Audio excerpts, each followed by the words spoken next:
Uning nafasini bo'ynimda his qilganimda butun vujudim 3 qavat kuydi. Bizning o'rtamizda bir qarichgina masofa bor edi.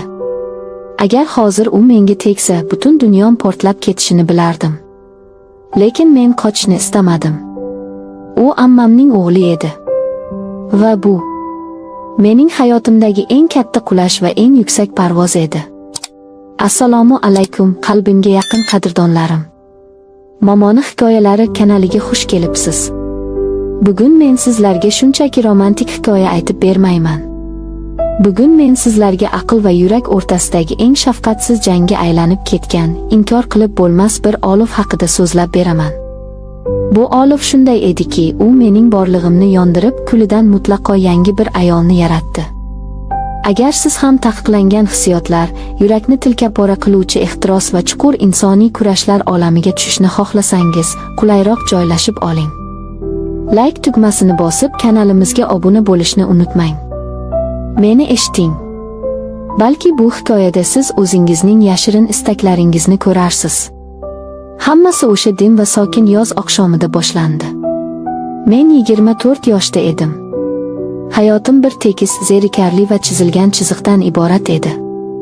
Ammamning uyiga, uzoq qishloqqa ta'tilga kelgandim. Bu hovli men uchun bolalik xotiralariga boy bo'lsa-da, bu gal hammasi mutlaqo boshqacha bo'ldi.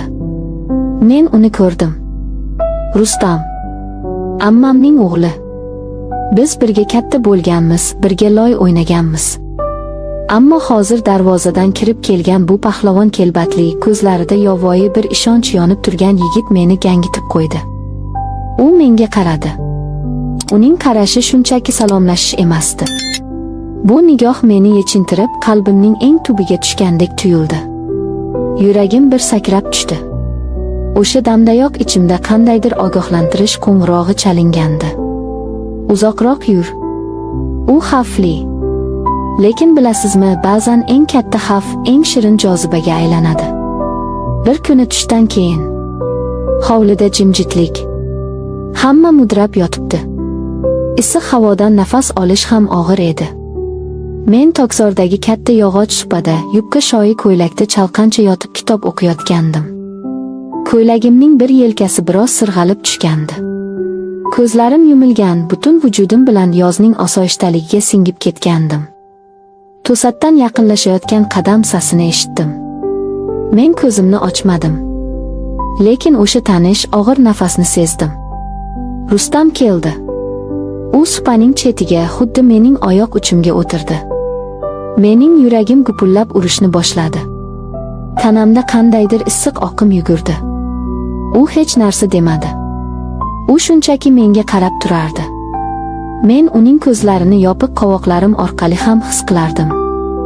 Yolg'izmisan? Uning ovozi xuddi duxoba kabi mayin, lekin o'ta talabchan edi. Hamma uxlab yotibdi, dedim men ko'zimni ochmay. Ovozimdagi titroqni yashira olmadim.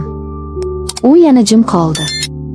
So'ngra qaddini rostlab menga biroz yaqinlashdi. Bilasanmi, dedi u juda past pichirlab. Men har kuni seni tomosha qilaman. Sen kimsan o'zi? Bolalikdagi o'sha yig'loqi qiz qayerga ketdi? Men ko'zimni ochdim. U shunday yaqin ediki, uning ko'zlaridagi to'q jigarrang uchqunlarni aniq ko'rdim. Uning nigohida yashirin niyat yo'q edi. U yerda mutlaq inkor qilib bo'lmas bir erkak ehtirosi yotardi. Bu qarash meni o'zimni himoya qilishga majbur qilishi kerak edi. Lekin ajablanarlisi shundaki, men o'zimni mutlaqo himoyasiz, taslim bo'lgan his qildim. Nimalar deyapsan, Rustam? Biz hammamiz bitta qondanmiz. Aqlga sig'maydi. U achchiq ohangda jilmaydi. Uning barmoqlari tasodifan mening qo'limga tegib ketdi. Bu oddiy teginish emasdi. Uning issiq barmoqlari mening muzdek terimga tekkanda, qonim qaynab ketgandek bo'ldi. Aql. Qachondan beri sevgi aql bilan so'zlashadigan bo'ldi. Men aql bilan yashashdan charchadim. Men seni istayman, Leyla. Butun vujuding bilan, butun ruhing bilan. Uning so'zlari xuddi o'qdek ko'kragimga qadaldi.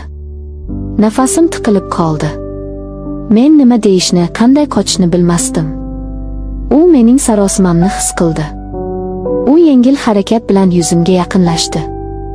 Uning barmoqlari yonoqlarimni siypab o'tdi. U menga shu qadar nazokat bilan tegardiki, xuddi qimmatbaho, sinib qoladigan billurni ushlagandek. Agar hozir to'xta desang, men ketaman, dedi u bo'g'iq ovozda. Lekin keyin bu tushni unutolmay xarob bo'lasan. Menga qarshi chiq. Men jim turdim. Bu jimlikning ma'nosi juda qo'rqinchli edi. Bu rozilik edi.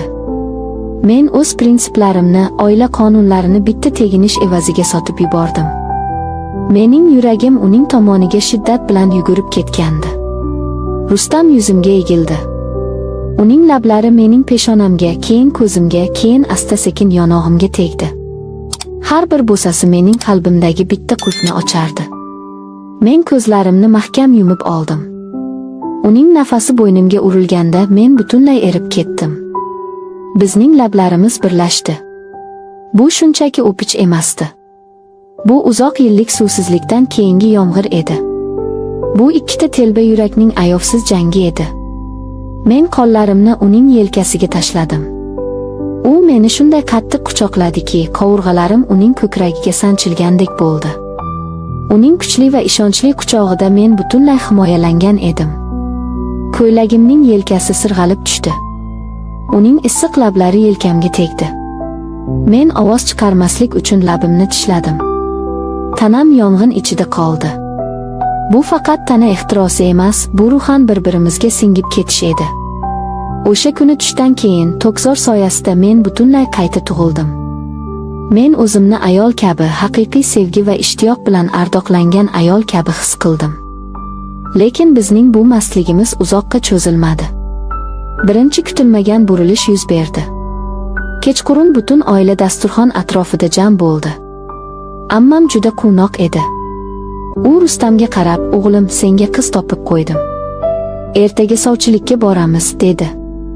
Mening tomog'imga luqma tiqilib qoldi. Men Rustamga qaradim. U menga qaramadi. U pastga qarab jimgina ovqatlanardi. U indamadi. U rozi bo'lgandek jimgina bosh irg'adi. Mening butun dunyom parchalanib ketdi. Yuzim qizarib, ko'zlarimga yosh keldi. Men o'zimni tuta olmay stoldan turdim va hovliga chiqib ketdim. U men bilan o'ynashgan ekan. Men uning uchun shunchaki ta'tildagi qiziqarli o'yinchoq ekanman. Yig'lab yubordim. Yuragimga kimdir mingta igna sanchgandek og'rirdi. O'zimdan nafratlanib ketdim. Qanday qilib shunday sodda bo'ldim? Yarim kechasi xonamning eshigi taqilladi. Rustam kirdi. Uning yuzi oqargan edi. "Chiqib ket", dedim men shivirlab, ko'z yoshlarimni artib. "Leyla, meni eshit", u qadam tashladi. "Senga eshik ochgan aqlsizligim uchun o'zimdan jirkanaman. Sen menga yolg'on gapirding. Borib o'sha qizga uylan." Ikkinchi va eng kuchli burilish. Rustam meni devorga qisib, ikkala qo'limni mahkam ushlab oldi. Uning ko'zlarida cheksiz og'riq bor edi. "Ahmoq qiz. Sen nima deb o'ylaysan, men qachondir o'sha qizga uylanaman debmi? Men bugun indamadim, chunki sening nomingni bulg'ashni xohlamadim.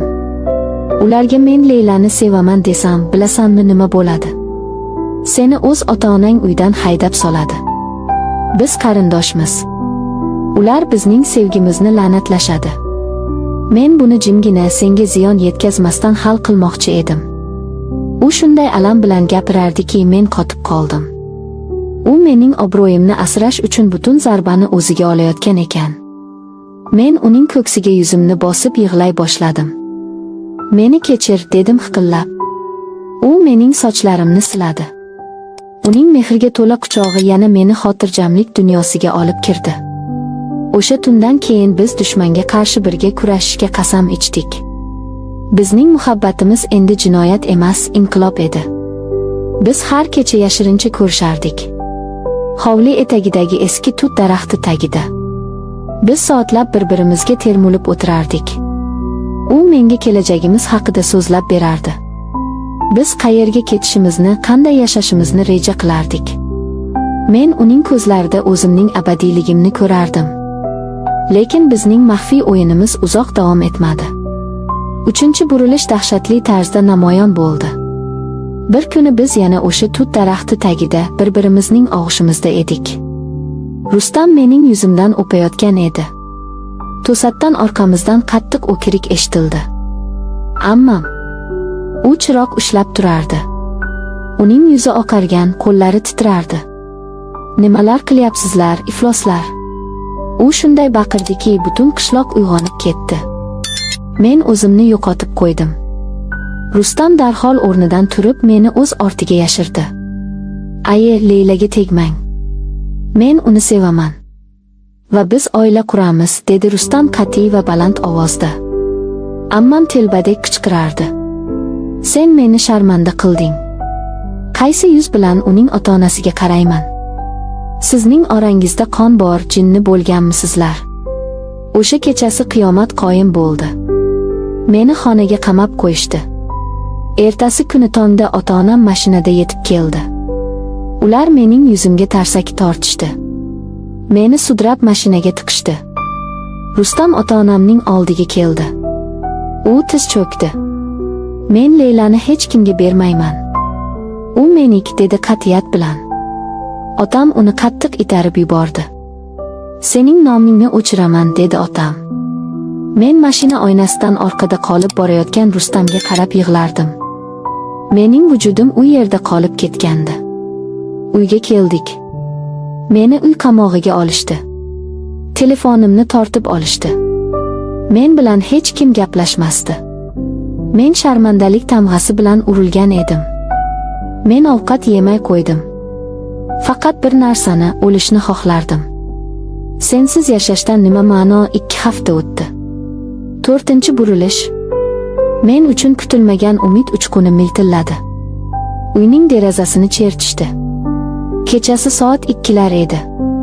Men derazaga bordim. U yerda Rustam turardi. U 3-qavatga quvur orqali tirmashib chiqqan edi. Uning yuz-ko'zi tirnalgan, kiyimlari iflos edi. Lekin ko'zlarida o'sha cheksiz sevgi porlardi. Men derazani ochdim. U xonaga kirib meni shunday qattiq quchdiki, men hushimdan ketayozdim. Tayyorlan, dedi u pichirlab. Biz ketamiz. Men mashina tayyorladim. O'zimizning baxtimizni o'zimiz qurishimiz kerak. Men hech narsani o'ylamadim. Men ota-onamni, obro'-e'tiborni, hamma narsani orqada qoldirishga rozi bo'ldim. Biz derazadan sekin tushdik. Mashinaga o'tirdik va shahardan uzoqqa, tog'lar tomon yo'l oldik. O'sha tunda men hayotimda birinchi marta o'zimni to'liq erkin his qildim. Biz qochib ketgandik. Biz birga edik. Tunda tog' yonbag'ridagi kichik bir uyga keldik. Bu Rustamning do'stining uyi ekan. Biz o'choqqa olov yoqdik. Olovning yorug'ida Rustam menga uzoq tikilib qoldi. Endi sen butunlay meniki, dedi u. U meni quchoqlab yerga yotqizdi. Bu tunda hech qanday qo'rquv, hech qanday to'siq yo'q edi. U mening har bir santimetr terimni o'rganardi. Uning lablari bo'ynimda yurarkan, mening butun olamim uning ichiga g'arq bo'layotgandi. Bizning ehtirosimiz shu qadar go'zal, shu qadar yovvoyi ediki, dunyodagi eng toza sevgi bizning tanamizda oqardi. Men u bilan bitta vujudga aylandim. Lekin 5 va eng oxirgi burilish. Bu burilish o'limgacha qalbimda chandiq bo'lib qoladi. Ertalab derazadan tushayotgan quyosh nuridan uyg'ondim. Rustam yonimda yo'q edi. Men jilmayib o'rnimdan turdim. Uni tashqariga chiqqan deb o'yladim. Xonaning o'rtasidagi stolda bir parcha qog'oz yotardi. Men qog'ozni oldim. Uning yozuvi edi. Mening farishtam. Men bu tunda jannatni ko'rdim. Seni qanchalik sevishimni aytishga so'z ojiz. Lekin senga tikilib yotganimda dahshatli haqiqatni tushundim. Agar men seni o'zim bilan olib qolsam, sen butun umr ota-onangdan bezovta, jamiyatdan qochib, qochoq bo'lib yashaysan. Sen bunga loyiq emassan. Men sening hayotingni barbod qila olmayman. Seni sharmanda qila olmayman. Seni qutqarishning yagona yo'li men o'z qonimdan, ya'ni sendan ketishim. Meni qidirmang. Seni sevib o'zini o'ldirgan Rustam. Men qog'ozni tushirib yubordim. Mening nafasim bo'g'ildi. Butun olam boshimga qulab tushgandek bo'ldi. Yo'q. Qanday qilib? U meni qutqarish uchun. U mendan abadiy voz kechgan ekan. U mening obro'yim, ota-onamning noroziligi uchun o'z baxtini qurbon qilgan ekan. U eng qo'rqinchli jasoratni qilibdi. Meni asrash uchun meni tark etibdi. Men yig'lay olmadim. Mening ichimda biror tomchi ham yosh qolmagandi. Men faqat o'kirib baqirdim. Men bo'mbo'sh tog' uyida yirtilgan qalbim bilan qolib ketdim. Shundan keyin nima bo'ldi deysizmi? Men uyga qaytdim. Ota-onam bilan gaplashmadim. Rustam uzoq o'lkaga ko'chib ketganini eshitdim. U umuman xat qoldirmadi. Oradan 3 yil o'tdi. Hozir men qandayman? Men shu yerdaman. Men muvaffaqiyatli mutaxassisman, mustaqil ayolman. Men hech kimga turmushga chiqmadim. Meni qizg'anishadi, menga havas qilishadi. Ammo ular mening har kecha oynaga qarab, nega ko'zlarim bunchalik o'lik ekanligini tushunishmaydi. Mening tanam bu yerda yashayapti. Ammo mening ruhim o'sha yozgi dim oqshomda, o'sha to'kzor soyasida, uning quchog'ida abadiy qolib ketgan. Men o'z sevgim uchun hamma narsadan kechishga tayyor edim, u esa men uchun mendan kechdi. Biz ko'pincha sevgi haqida o'qiganda, u albatta baxt bilan tugashi kerak deb o'ylaymiz. Yo'q. Hayotdagi eng buyuk muhabbatlar asosan eng chuqur yo'qotishlar bilan o'lchanadi. Siz kimnidir shunday qattiq sevishingiz mumkinki, uning yuzidagi tabassumni saqlab qolish uchun siz uning hayotidan jimgina chiqib ketishga majbur bo'lasiz. Va bu fidoyilik hech qachon unutilmaydi. U sizning qon-qoningizga singib ketadi. Sizchi? Siz shunday ehtirosli sevgini his qilganmisiz? Sizning hayotingizda shunday bir ism bormi, uni eslash bilan yuragingiz o'z ritmini yo'qotadigan? Agar bor bo'lsa, o'sha xotirani asrang. Ular bizning o'lik ekanimizni eslatib turadigan yagona tirik tuyg'ulardir. Siz hech qachon qo'rqmang. Chunki eng yomoni alam emas, eng yomoni hech qachon sevmagan bo'lishdir.